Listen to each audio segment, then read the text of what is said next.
Hi there, Yogi Michelle here. Welcome to my Zen room. I'm gonna go over a few stretches today that are gonna be ideal for like the low back area, the hips, just some general stretching for space, ideally safe for all levels. You're welcome to join as long as your doctor hasn't told you that you shouldn't be doing any of this. And I just want to encourage anybody who tries it to stay at your own level. Don't try to push, especially if it's your first time. Give yourself permission to come out of the stretch early and listen to your breath. If you're holding your breath or gripping, then you're not really going to bear good fruit in your poses. So that being said, let's move a little bit first. Coming into a tabletop, this is cat-cow. You'll line the wrists up under the shoulders, the knees under the hips, so there's a little bit of space. Your knees aren't touching. Firm your upper arms. You're pressing the ground away. And if your wrists don't like this, you can come onto your fists or onto forearms. Likewise, if your knees are sensitive and you're on hard ground, you could always roll up a little towel, put it under your knees for some extra padding. So from this position with your spine flat, pull in your belly button, feel that core engagement. Take a fresh breath in, and as you exhale, you're going to bring your belly button in, lift your shoulder blades, chin comes to chest. You're tucking the tailbone forward so that your spine is shaped like a rainbow. This is cat pose. When you're ready to breathe in, we're going to do the opposite. Untuck the tailbone. Let the ribs and belly drop. Shoulders slide back away from the ears as the throat opens forward. We don't want any compression in the neck. Just a nice stretch so your spine is now shaped like a smile. You're just going to move back and forth, exhaling into the cat and inhaling as you droop the belly in the cow at your own breath's pace. So it doesn't matter how fast or slow you're going, your breath tells you. You could do this for about 3 to 5 breath cycles if you're new, or if you get used to it, take your time, spend a minute. You really can't go wrong. When you're done, coming back onto the ground, sitting on your booty, legs forward. And now I have a yoga strap here handy with me.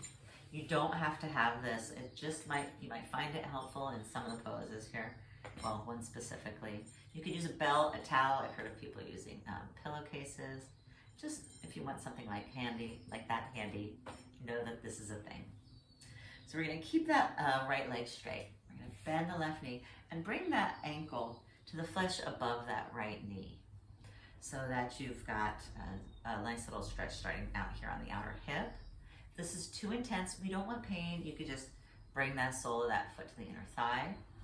Otherwise, just looking at allowing that thigh to roll away, or if you're okay with it, maybe lean back and start to bend that straight leg knee. If you try it and it's no good, just straighten it out, or maybe explore a deeper stretch, putting the sole of the foot on the mat, or even hugging the shin. It doesn't matter how deep you go, find your happy place in the stretch. Take 3 to 5 nice breaths, or more if you're getting used to this. Extend that leg back straight out. We're going to look at folding forward. You might have to use your arms and just push yourself forward, or maybe you can bring the hands ahead of the shin, walk yourself as far toward the foot as you would like. This is where you could use the strap even, or your towel, or your belt, and you can use that strap to pull yourself toward that foot. Okay, you don't have to, it's an option. It's just fine to use your hands on the mat. Take your 3 to 5 breaths and come back up. Let's look at that other leg now, because you have to even out. Bringing that ankle to the flesh above the knee on the left leg. Maybe you're just here and breathing. Same thing if you have to bring that foot down, just stay here and breathe. Don't worry about it. Join in when we fold forward again.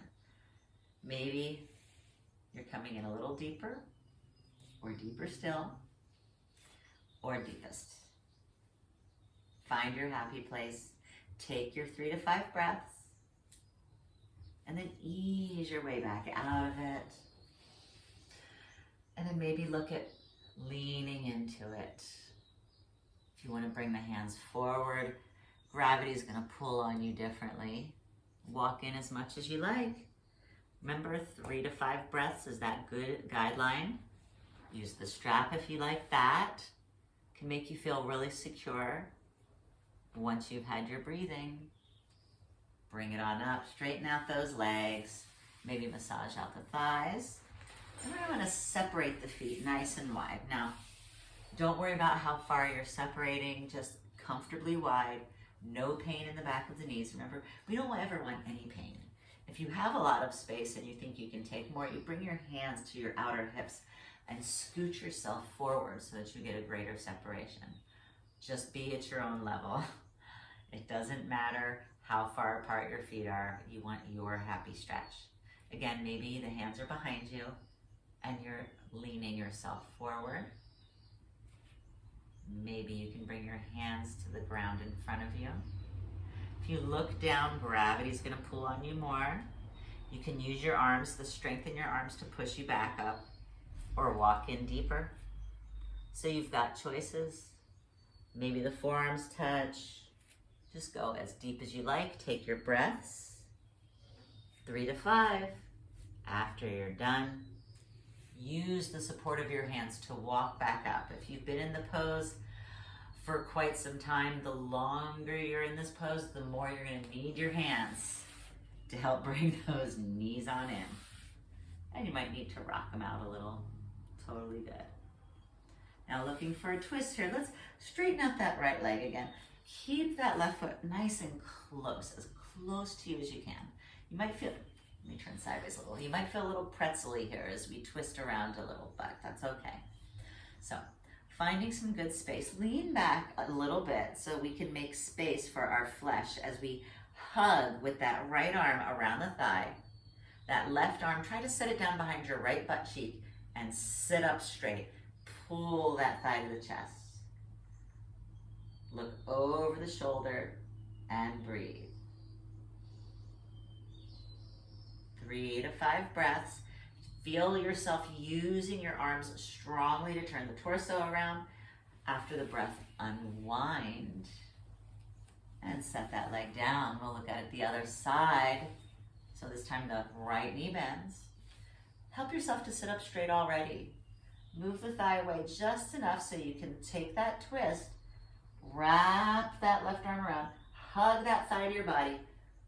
Opposite hand goes behind the left booty cheek and push yourself up with it, sit up straight with it, hug that thigh to your body, look at your right shoulder as best as you can. Take your 3 to 5 breaths, or longer if you're practiced. Unwind when you're done and straighten out the leg. That's Marichyasana. We're going to find ourselves in a tabletop once more. I'm going to show downward dog. And if it frightens you, don't worry about it. This is all levels. We just want to be able to enjoy a practice here.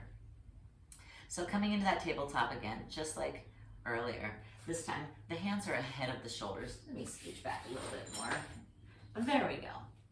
So the hands are ahead of the shoulders and the toes are turned under.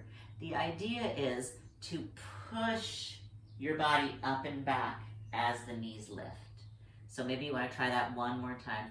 Push down and forward with the arms and feel the torso lengthen back. And then to try to come into downward dog, take an inhale, prepare, pull your belly button in towards your spine. As you exhale, lift up your knees, push up and back, just like we practiced. Doesn't matter how high you go, your knees don't have to straighten. Breathe here, upper arms are strong. Take your 3 to 5 breaths, and then set your knees back down. As you practice that and get better at it, get stronger in the upper arms, you can stay in the pose longer and walk out your dog, which looks like you alternately bending and straightening the knees to bring the opposite heels toward the mat. It's always just counting the breath. We want to stay focused with the breath because that's going to tell us if we're in too deep. All right. And then one more way of pigeon from the tabletop pose. Be finding, wrists under shoulders, knees under hips. You're going to slide that right knee toward the right wrist and the left leg back. And this might be good just right here. Bring your belly button to your spine. Feel the tailbone dropping so that the booty's not lifting and you're not getting any compression. You can stay here. Or if you have the space in your pose, let me turn forward. You'll turn the back toes under and lift your back knee enough to slide that ankle toward your opposite wrist. Resting down. Maybe you stay here. Maybe you have the space to come forward and down. You don't have to. After your 3 to 5 breaths, come up. Turn the toes under on that back leg and scooch the knee forward enough so that you can accommodate the other leg's return. And then opposite knee forward. Slide that back leg back. You might notice a huge difference left to right. Totally normal. If you have the space, turn the toes under, lift the knee, and slide the ankle toward the opposite wrist. It's not a have to, it's an exploration if you want to. And then feel your heart coming forward if you decide to bring your body down. If you have tender knees, this is not really going to be the pose for you. After you take your breaths, push up, turn the back knee under, lift. Oh, sorry, and push the leg back. You don't have to lift the knee completely if you have the space to slide the leg. Once you're back in your tabletop, you might want to do a little cat-cow movement again. And then just finishing by resting on the front body. Maybe make a pillow with the forearms. Forehead down, shoulders away from the ears. And just a gentle rocking of the hips. It's like a massage at the front of the thighs. Take a few breaths, 3 to 5 or more. Like I said earlier, you really can't go wrong.